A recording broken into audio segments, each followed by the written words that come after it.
So Aston Microphones was founded a little over a year ago by James and our management team, and basically we just wanted to do things differently. We wanted to design a microphone from the ground up, question everything, and we wanted crucially to build it in the UK so we could control the quality and give it, you know, that British engineering, that British creativity. Says the American, of course. but yeah, so we've celebrated a year. This is now our fourth product, but we launched 3 last year. Our Aston Origin, which is a single pattern large diaphragm condenser. Our Spirit, which is a multi-pattern large diaphragm condenser. Which is this here? This is the Origin, okay. And then the Spirit's in the front. Oops, sorry. And then the Spirit's over there in the front. And then we have our Halo, which is our reflection filter, which brings isolation in 180 degrees. Okay. So, and then we have our fourth product, which we're very proud of, and we're launching at the show, is our Starlight, our small diaphragm condenser microphone. So the big story with the Starlight is it's the first microphone to ever have a laser sight on it, and the laser sight right here is used for recalling your sound, basically, be it in a live setting or in a recording setting. So we've already found it to be incredibly useful, doing drum overheads, piano overheads. You can get the sound every single time accurately, exactly how you want it. You can recall your sound, and so that's what it's designed for to get that recallability. But that's not where it ends. There's a lot of really cool stuff on the Starlight. So first of all, the mechanical design is very similar to other products, where we have our tumbled stainless steel body. But the big one is we have a sintered head here. So sintered metal is basically thousands of tiny ball bearings that get bonded together, and we've been able to tune that in order to get the acoustic characteristics we want in conjunction with the capsule. So the frequency response to the Starlight is very linear, and critically, it's also linear off-axis. So normally a small diaphragm condenser is very good on axis, but then it starts tailing off the high end as soon as you go, like, say, 30 degrees. This is linear on the 30 degrees on both sides. So really great for drum overheads. So you get all your cymbals in your track, all perfect high end. But we also did a very cool thing. We have a voicing switch, which is it's a 3-position switch. What it does is effectively it's filters that sit between the capsule and the mic amp circuit. And what it basically does, it tailors the frequency response, mimicking changing the capsule effectively. So we have 3 modes: vintage, which brings a warm, full-bodied sound.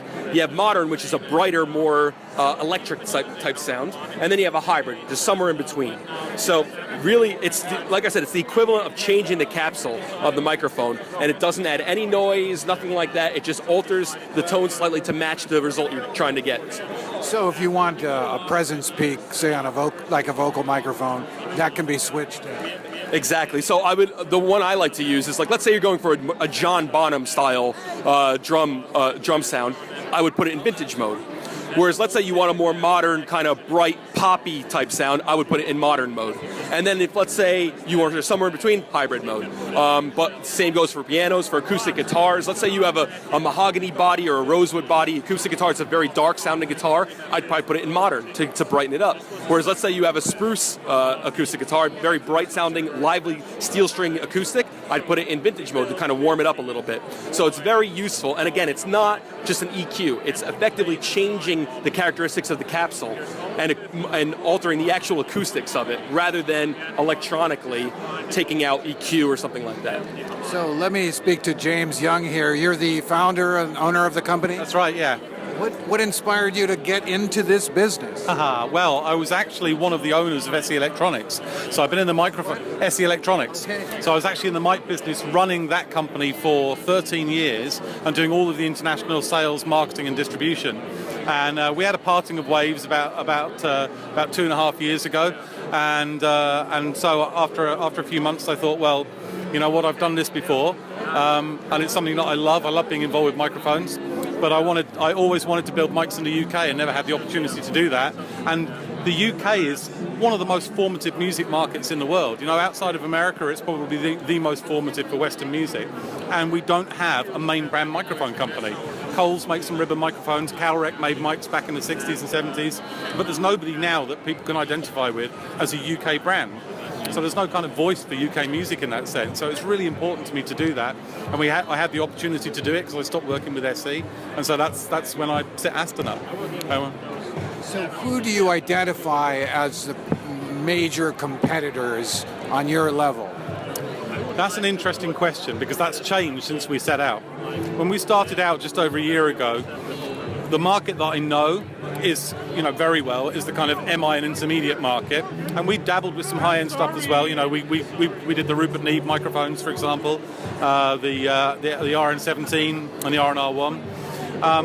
But basically, when we started out, we had a point to prove. If we'd have brought Aston out and we'd have done high-end products, there was a danger that people would have said, oh, well, it's only expensive because it's made in the UK. So I had to do something that was going in to compete with the likes of SE Electronics, Rode, AKG low-end stuff, Audio-Technica, all of the kind of the main brands that you identify with that $200 to $500 price point, and do a better job of it and build it in the UK, which was no small task, obviously, because you associate German and UK engineering with being expensive.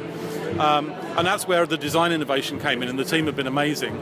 In order to be able to hit the price points, we had to completely rethink how microphones are designed. The headstock on the mic, the chassis, everything that Sean was talking about, are cost savings and improvements in the performance. And that's been a really important part of the process. So yeah, it's been a very, very cool ride. Can you give us, we've talked about the price point and what you've done to achieve, what is the price point? The Origin is $249. The Spirit, which is nominated for a Tech Award in our first year, is $399. The Halo, which has won awards all over the world as well, is $299. So they're all very, very affordable. But the Starlight is $349 for a single one, and then the Pair, which comes with two Rycote shock mounts and a stereo mounting bar, is $699 MAP. Well, I have to tell you that they look, I thought you were going to say prices that were far higher than those prices. The crazy thing for us is that every single review that we've had all over the world, including Tape Op and Recording Magazine, the big US magazines, all the big German magazines, everywhere, people are comparing these mics to mics that cost $2,000 to $3,000. And they're saying they stand up against that. Nobody is comparing them to the kind of lower end brands that I just talked about. So the big secret to all of this, and I don't know whether Sean mentioned it, is the way that we develop the sound for all of the microphones. We work with a team of 33 of the top producers, engineers and artists in the UK, and they were our ears. They were the guys that decided on the direction that the sound took as we developed it in a series of double-blind tests that were done over 6 months. And I think by working with them, we were hoping we could achieve something that was competitive and was going to be, as good or better than the other mics in the same price range. But by working with them, we overshot the mark a little bit, I think, and everybody's saying that these sound like Neumanns or Telefunkens. It's just fantastic for us. It's been an amazing year. Did you take a microphone like a Neumann and say, I want to voice it to sound like this? No. What we did test the microphones up against U87s, and in fact these ones against KM184s and 84s, and we had Telefunkens and we had Rode mics and SE mics and AKGs, everything. So we inserted those into the double-blind tests, but not to copy them, only so that when we got feedback from the people that were listening to them, they could say what they preferred. And not just I prefer this mic or this mic, but I like the tone of the high frequency in this one. I don't like and that allowed us to develop our own very unique sound for all the microphones. This is unique. The laser range. So is this so that you can simply place the microphone precisely, or is there some sort of interaction between the laser and the electronics? No, nothing to do with the electronics. It's for placement and recall. So in the studio, it allows you to come back to a take that you did several weeks ago and get the exact position. For live, more importantly perhaps, if you're touring and you're setting up a drum kit every night, if you've taped off the position where the mic needs to aim at the drum kit, it takes seconds to set the whole kit up instead of half an hour. I got you. Really quick. The really cool thing about these mics, in terms of how they perform, though, is the voicing switch, which I think Sean talked about. We did talk about that. Yeah. Oh, that is. Lots of innovation. So how does one read the laser? Well, basically you can see there are 3 circles on there. So the dark is the vintage, the light is the modern, and the hybrid is the mix of the two. And then you have a 10 and 20 dB pad. This thing will take over 150 dB SPL.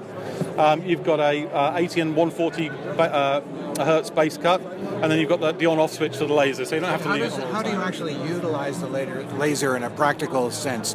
Is there a readout of the? No. I mean, you would just do what most people do in a recording studio. You take a photograph, you know. I know what I got it. Okay. Like with your outboard, people used to use outboard sheets, and now they just take a quick photo. I understand. I got it. Okay. All right.